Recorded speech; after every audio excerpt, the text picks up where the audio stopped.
Well, I'm now joined by the Conservative MP for Reigate, Crispin Blunt, who thinks it's time for the UK to start applying greater pressure on all parties in the Gaza conflict. David Cameron said today that the slaughter has got to end. Has he said enough now to satisfy you? We've got to have a policy that sits behind that. You've got both sides arguably committing war crimes here, which is why the slaughter is so appalling in Gaza, and we've got to have a route to solve the overall situation, which means a route to a settlement of the Middle East peace issue between Israel and the Palestinians. Well, David Cameron says he can't be sure whether war crimes are being committed because he's not an international lawyer. What do you mean by war crimes being committed? Well, it's fairly straightforward that firing rockets indiscriminately at people is against the Geneva Convention, as is the level of disproportionate response that's coming back from Israel. And this is the third time Israel has had to run a very serious operation into Gaza of this kind. Now, over the whole of that period, you can make a case that I think stands up that Israel has actually obstructed rather than enabled a route to a settlement of the overall conflict.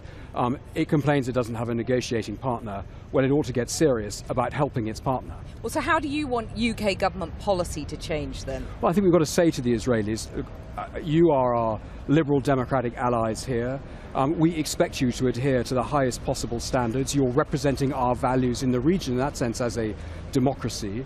And what we want you to do is to be serious about making the very difficult concessions that are going to be required to get to the solution, the shape of which, the settlement between the Israelis and the Palestinians, is frankly known to everyone. Those are words. What about action? I mean, some of your colleagues are talking about sanctions. Well, then if Israel is not going to put itself on a serious path to actually deliver a settlement, to address the issue of settlements themselves in the occupied territories, then we've got to begin to get serious about seeing what pressure can be applied to make sure that Israel understands that it's in everybody's interest that this dreadful slaughter, under which of course sits this dangerous radicalization of the Palestinian population and the Muslim world more widely, is got to be addressed by achieving justice to the Palestinians whilst of course maintaining security for Israel. So you'd want the government to look at sanctions against Israel, to have that in its pocket?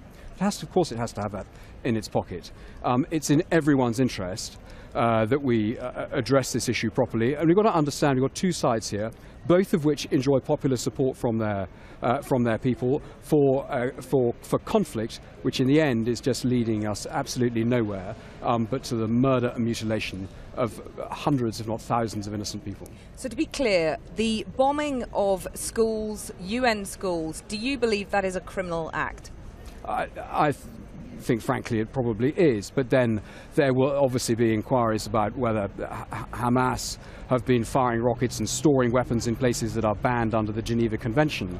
And they may then be making a case that they have no alternative given the nature of Gaza. We've got to get out of that wretched nugatory argument about that and actually get back on a path to a settlement.